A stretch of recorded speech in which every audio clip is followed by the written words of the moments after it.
ತಮಿಳುನಾಡು ರಾಜ್ಯಕ್ಕೆ ಕಾವೇರಿ ನೀರು ಬಿಡುಗಡೆಯ ಹಿನ್ನೆಲೆ ಸರ್ಕಾರದ ಕ್ರಮವನ್ನು ಖಂಡಿಸಿ ಮಂಡ್ಯದಲ್ಲಿ ಬಿಜೆಪಿ ಕಡೆಯಿಂದಲೂ ಕೂಡ ಪ್ರತಿಭಟನೆ ಆಗಿದೆ.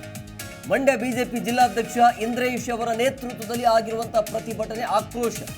ಮಂಡ್ಯದಲ್ಲಿ ಖಾಲಿ ಕೂಡ ಹಿಡಿದು ಪ್ರತಿಭಟನಾ ಮೆರವಣಿಗೆಯನ್ನ ಮಾಡಿದ್ದಾರೆ.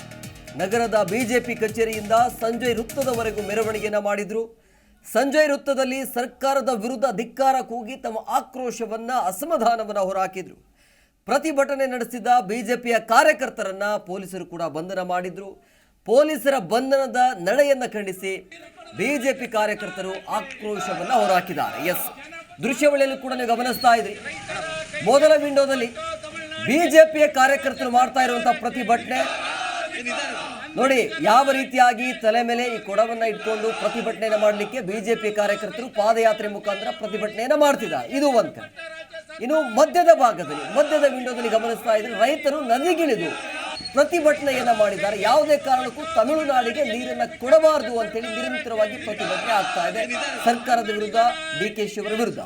ಇನ್ನು ಮತ್ತೊಂದು ವಿಂಡೋದಲ್ಲಿ ಕನ್ನಡ ಪರ ಹೋರಾಟಗಾರರಿಂದ ನಡೀತಾ ಇರುವಂತಹ ಪ್ರತಿಭಟನೆ, ರಸ್ತೆಯನ್ನು ತಡೆದು ಪ್ರತಿಭಟನೆಯನ್ನ ಮಾಡಲಿಕ್ಕೆ ಮುಂದಾಗಿದ್ದಾರೆ. ಯಾವುದೇ ಕಾರಣಕ್ಕೂ ತಮಿಳುನಾಡು ಬಿಡಬಾರದು, ಬೇಸಿಗೆ ಆರಂಭದಲ್ಲಿ ನಮಗೆ ಸಾಕಷ್ಟು ಸಮಸ್ಯೆ ಆಗಿದೆ ಅಂತ ಹೇಳಿ ನೋಡಿ. ಒಂದು ಕಡೆ ಬಿಜೆಪಿ ಮಧ್ಯಭಾಗದಲ್ಲಿ ರೈತರು, ಮತ್ತೊಂದು ಭಾಗದಲ್ಲಿ ಕನ್ನಡ ಪರ ಹೋರಾಟಗಾರರಿಂದ ನಡೀತಾ ಇರುವಂತಹ ಪ್ರತಿಭಟನೆ ಇದೆ. ಕನ್ನಡದ ರೈತರಿಗೆ ಅನ್ಯಾಯ ಮಾಡಿ ತಮಿಳುನಾಡಿಗೆ ನೀರು ಕೊಟ್ಟ ರಾಜ್ಯ ಸರ್ಕಾರಕ್ಕೆ ಅಯ್ಯಯ್ಯೋ, ರೈತರ ಕೈಗೆ ಕೊಂಬು ಕೊಟ್ಟು ತಮಿಳುನಾಡಿಗೆ ನೀರು ಬಿಟ್ಟ ರಾಜ್ಯ ಸರ್ಕಾರಕ್ಕೆ.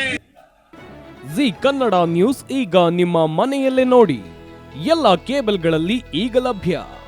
ಸನ್ Direct 292, Jio TV 1334, U Digital 162, City cable 51, GTPL 17, Abhishek cables 821, Rockline telecommunication 51, Shri Basaveshwara number 60, Vinayaka digital number 53, in digital number 896ರಲ್ಲಿ ನಿಮ್ಮಿಸ್ತದ ಜಿ ಕನ್ನಡ ನ್ಯೂಸ್ ನೋಡಿ ಆನಂದಿಸಿ.